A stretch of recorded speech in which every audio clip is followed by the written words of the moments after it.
Si Robin Padilla na tinaguri ang bad boy of the Philippine cinema ay isa sa mga pinakakontrobersyal ngunit pinakamahuhusay na action star ng kanyang henerasyon. Pero bago niya makamit ang respeto at paghanga ng marami, dumaan muna siya sa isang malaking yugto ng buhay na nagbago ng direksyon ng kanyang pagkatao at karera.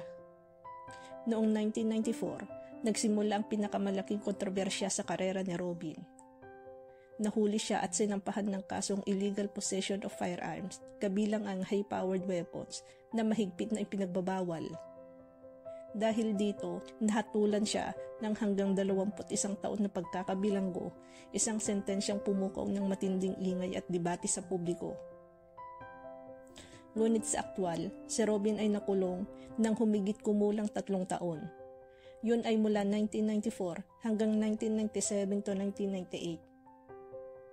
Habang nasa loob ng New Bilibid Prison, hindi niya sinayang ang panahon. Doon niya mas hinubog ang kanyang pananampalatayang Islam, mas naging introspective at natutong magbago at magpakumbaba. Marami ring nakakulong at opisyal na bilibid ang nagpatunay na maayos ang kanyang pag-uugali at pagtrato sa kapwa-preso. Noong 1997, binigyan siya ng conditional pardon ni Pangulong Fidel V. Ramos at noong 1998, tuluyan siyang nakalaya. Kalaunan, noong panahon ni Pangulong Duterte, binigyan siya ng absolute pardon na tuluyang naglinis sa kanyang legal standing. Pagkalaya, muling bumalik si Robin sa showbiz at hindi lang basta pagbalik. Muli siyang sumikat, nabigyan ng mga blockbuster movies at naging mas malalim at makabuluhan ang imahe niya sa publiko. Ang dating bad boy ay naging simbolo ng pagbabagong buhay, paninindigan at pagbabago ng pananaw. Subalit hindi naging tahimik ang kanyang buhay. Sa paglipas ng panahon, nasangkot din siya sa iba't ibang political controversies, mga pahayag na nagbibigay daan sa debate at ilang personal na issue. Pero sa kabila nito, nananatili siya na isa sa mga pinakamatapang na personalidad, isang taong hindi takot magsabi ng saloobin kahit pa magdulot ito ng bagong ingay. Ang naging reaksyon ng publiko sa kaso at pagbabalik ni Robin Padilla ay hati at puno ng emosyon. Para sa kanila, si Robin ay biktima ng kalabisan ng batas. Naniniwala silang nararapat siyang bigyan ng pangalawang pagkakataon.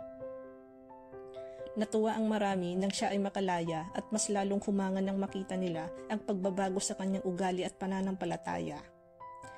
May nanatiling naniniwala na dapat ay nagsilbi siya ng mas mahabang sentensya dahil public figure siya. Para sa kanila, ang pardon ay patunay ng pagkakaiba ng trato kumpara sa karaniwang tao. Hindi rin sila sang-ayon sa ilan niyang political statements sa mga sumunod na taon. Marami ang nagsabi na si Robin ay malinaw na halimbawa na ang taong nagkamali ay maaaring magbago. Nakikita nila ang kanyang pag-transform bilang seryoso, kalmado at mas may prinsipyo.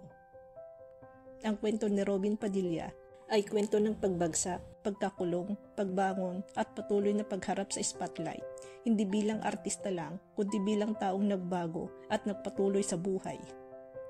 Mula sa conviction, 3 taong pagkakakulong hanggang sa pardon at pagbabalik showbiz. Si Robin ay nanatiling isa sa pinakadinamikong personalidad at Philippine entertainment at politika.